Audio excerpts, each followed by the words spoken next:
नमस्कार दोस्तों, मैं सोनू सिंह रिश्वंशी अपने YouTube चैनल SSR बिंदु से सिंधु तक आप सभी का स्वागत एवं हार्दिक अभिनंदन करता हूं। I am an advocate, sales trainer, motivational speaker, writer, poet, political analyst. दोस्तों, आज मैं हूं गिरजापुर में। जी हां, आपने सही सुना, मैं हूं गिरजापुर में, जिसका मुगल काल में नाम बदलकर मिर्ज़ापुर कर दिया गया। आज वर्तमान युग में हम इस जनपद को मिर्ज़ापुर के नाम से जानते हैं, जबकि इसका वास्तविक नाम गिरजापुर था। गिरजापुर वो शहर जो गिरी के मध्य में अर्थात पर्वत की श्रृंखलाओं के मध्य में स्थित था, इसलिए इसको गिरजापुर कहा जाता था। खैर, हम आज बैठे हैं माँ विंध्यवासिनी के आंचल के छाव तले विंध्याचल में। आज जैसा कि दोस्तों, मैं आज जो बातें करने वाला हूँ, कुछ बताने वाला हूँ, वो माँ विंध्यवासिनी के बारे में बताने वाला हूँ। तो माँ विंध्यवासिनी को सर्वप्रथम कोटिशः नमन। ओम सर्वमंगल मांगल्ये शिवे सर्वथा साधिके शरण्ये त्र्यंबके गौरी नारायणी नमस्तुते। जी हाँ, माँ विंध्यवासिनी के बारे में अनेक मत प्रचलित हैं, जिसमें से सबसे जो ज़्यादा मत प्रचलित है वो यशोदा जी के गर्भ से माता रानी का अवतार हुआ था। जिस दिन माता रानी का अवतार हुआ था, उसी रात्र भगवान कृष्ण का भी जन्म हुआ था। जब कंस उन्हें मारने के लिए आगे बढ़ा, हाथों से पकड़ा, तो वो वहाँ से अंतर ध्यान हो गई, आकाश में दिखाई देने लगी और कंस को चेतावनी देते हुए बोली कि तुम्हारा मृत्यु जल्द ही होगा, तुम्हें मारने वाला इस दुनिया में जल्द ही आने वाला है। और इस तरह से उद्घोषणा करके माता रानी विंध्य पर्वत पे चली गई। विंध्य पर्वत पे जहाँ वो निवास की, उस जगह को विंध्याचल, और जिस नाम से उनको पूजा जाने लगा वो माँ विंध्यवासिनी के नाम से पूजा जाने लगा।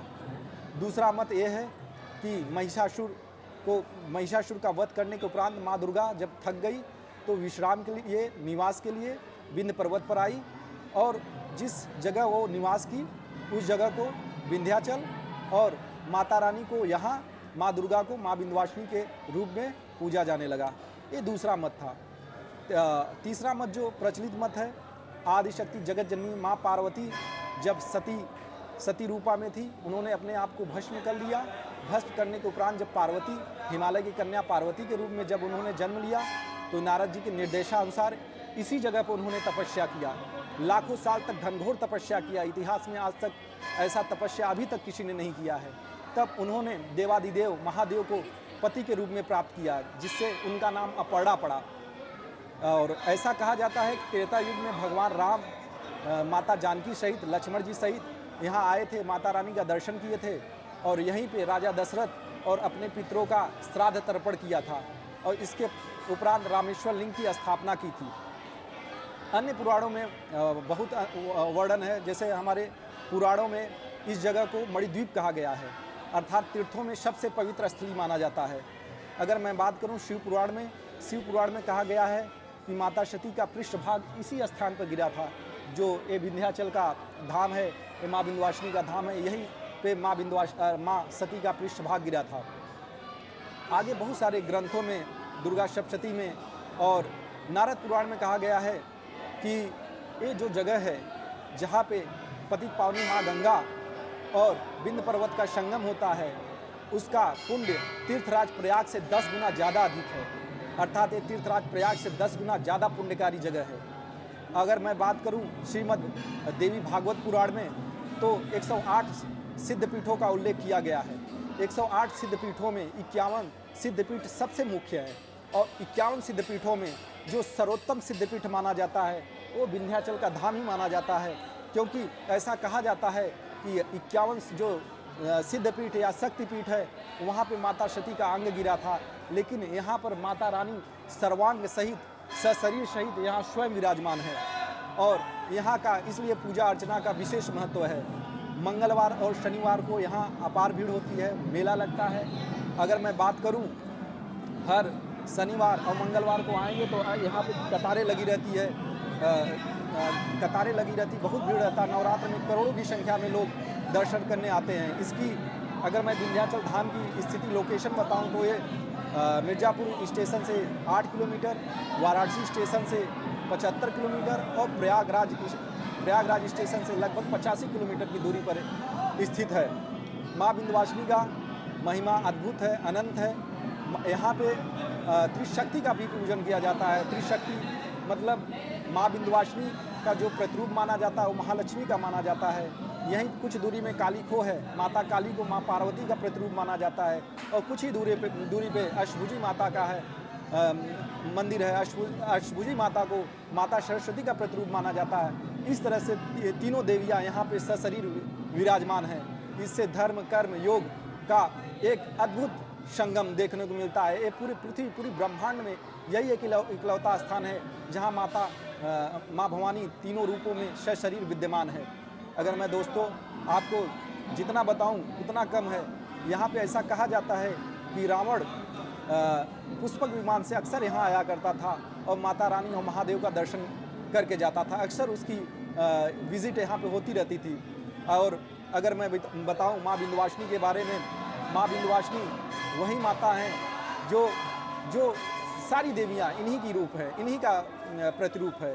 संसार की सारी नारियाँ इन्हीं की अंश है। मैं अगर माँ विंध्यवासिनी चालीसा के बारे में बताऊं तो लिखा है, तुम्ही वैष्णवी तुम्ही रुद्राणी तुम्ही शारदा अरु ब्रह्मानी रमा राधिका श्यामा काली तुम्ही मातु संतन प्रतिपाली उमा साध्वी चंडी ज्वाला वेग मोहि पर हो दयाला तुम्ही हिंगलाज महारानी तुम्ही शीतला और विज्ञानी दुर्गा दुर्ग विनाशिनी माता तुम्ही लक्ष्मी जग सुखदाता तुम्ही जानवी और रुद्रानी हेमवंती अम्निवानी अष्टभुजी वाराहिनी देवी कृत विष्णु जाकर सेवा 64 देवी कल्याणी गौरी मंगला सब गुण खानी पाटन मुंबा दंत कुमारी भद्रकाल सुन विनय हमारी बसहाड़ी शोकनाशनी आयुरचनी विंध्यवासिनी।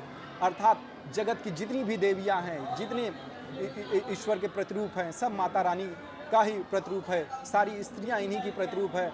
माता के जो नवरात्र में 9 रूपों का पूजा किया जाता है, पहली शैलपुत्री, दूसरी ब्रह्मचारी, तीसरी चंद्रघंटा, चौथी कुष्मांडा, 5वीं स्कंद माता, 6वीं कत्यानी, 7वीं कालरात्रि, 8वीं महागौरी और 9वीं सिद्धिदात्री वो माता का ही अंश है।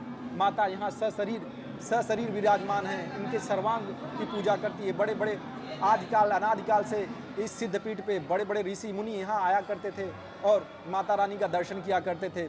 अगर मैं बात करूं देवासुर संग्राम की, देवासुर संग्राम में ब्रह्मा विष्णु महेश यहीं पर आके माता रानी का प्रार्थना किए थे और देवों के विजय के लिए वरदान मांगा था। और जैसे ही मैं आगे क्रम में बढ़ूं तो माता रानी का जो ये जगह है, विंध्य पर्वत जो जगह है, इनके दाहिने तरफ काशी विश्वनाथ है जहां महादेव बैठे हैं। वाम हस्त में प्रयाग है जो ब्रह्मा जी का प्रतिरूप माना जाता है। ब्रह्मा जी को जो प्रतीक रूप में देखा जाता है, जहाँ पे ब्रह्मा जी ने पहली बार सृष्टि की रचना के बाद यज्ञ किया था। अगर ठीक इनके सामने देखूं तो अयोध्या जिला पड़ता है जहाँ भगवान राम की उपस्थिति है। भगवान राम ने जन्म लिया था, जो विष्णु अवतार थे। तो इस तरीके से ऐसा कहा जाता है कि जो त्रिदेव हैं, त्रिदेव को सृष्टि को चलाने के लिए माता रानी यहीं से दिशा निर्देशित करती हैं। तीनों देवताओं को यहीं से शक्ति प्रदान करती हैं। ऐसा भी माना जाता है तीनों देव यहीं से शक्ति प्राप्त करते हैं। माता रानी का अद्भुत महिमा है। और पूर्वांचल, स्पेशली पूर्वांचल की बात करूं, हमने बचपन से सुना था, हमारे दादाजी परदादा लोग यहाँ पे पैदल आया करते थे 50 से 60 किलोमीटर और पैदल ही जाया करते थे। उसके उपरांत यह क्रम चलता रहा। आज भी हमारे गांव से काफ़ी लोग पूर्णमासी के दिन आते हैं। हमारे घर में निरंतरता है कि हर पूर्णमासी से कोई ना कोई आता है। हमारे पिताजी बचपन से मैं सुनता आया हूँ माँ विंध्यवासिनी, और मैं भी लगातार यहाँ पे आता रहता हूँ। माता रानी की ऐसी कृपा रही है कि मुझे अपने आंचल तले खींच लाई, क्योंकि मैं दिल्ली में था, फिर मुंबई में था, अंत में यहाँ मैं हमेशा, मेरा ये सेल्स का डिस्ट्रिक्ट पड़ता है, तो मैं महीने में 2 बार 3 बार आता रहता हूँ, तो माता रानी का दर्शन करता रहता हूँ। पिताजी हर कार्य के लिए माता को ही समर्पित रहते हैं। और मेरी माता जी माँ विंध्यवासिनी की और माँ दुर्गा की लगभग 40 साल व्रत रही। और इवन कोरोना काल में जब मम्मी बीमार हो गई तो मैं बोला कि मम्मी तू व्रत तोड़ दे और भोजन कर ले, नहीं तो तू एक्सपायर कर जाएगी, दिक्कत हो जाएगी तेरे को। तो मम्मी ने व्रत नहीं तोड़ा और वो 40 साल से अनवरत व्रत रही। अंततोगत्वा वो कोरोना काल में मृत्यु को प्राप्त हुई। लेकिन उनकी एक चीज़ हमें समझ में आई कि माता रानी के प्रति क्या आस्था थी। उन्होंने मृत्यु को स्वीकार किया लेकिन व्रत नहीं तोड़ा। ऐसे पूर्वांचल नहीं, पूरे विश्व के अंदर, पूरे भारत के अंदर ऐसे करोड़ों लाखों भक्त हैं जो माता रानी का दिन रात भजन कीर्तन स्मरण करते रहते हैं और अपनी मनोकामना यहाँ आकर पूर्ण करते हैं। मैं दोस्तों मित्रों आप सभी से निवेदन करता हूँ कि अगर आपकी यहाँ विजिट हो रही है यहाँ अगर आपकी विजिट हो रही है तो आप यहाँ नहीं हर महीने तो साल में एक आध बार माता रानी का दर्शन कीजिए, क्योंकि जो आपको आध्यात्मिक चेतना यहाँ से मिलेगी वो सृष्टि में कहीं नहीं मिल सकती है। और आप अपनी मनोकामना को भी पूर्ण करते पाएंगे। यहाँ पे आपके जो जीवन में जंजाल चल रहे हैं, जो विषम परिस्थितियाँ हैं, निश्चित रूप से माता रानी के सीढ़ियों पे मत्था टेकने से आपको उससे निजात मिल जाएगा। इसी के साथ मैं अपने वाणी को विराम करता हूँ। धन्यवाद।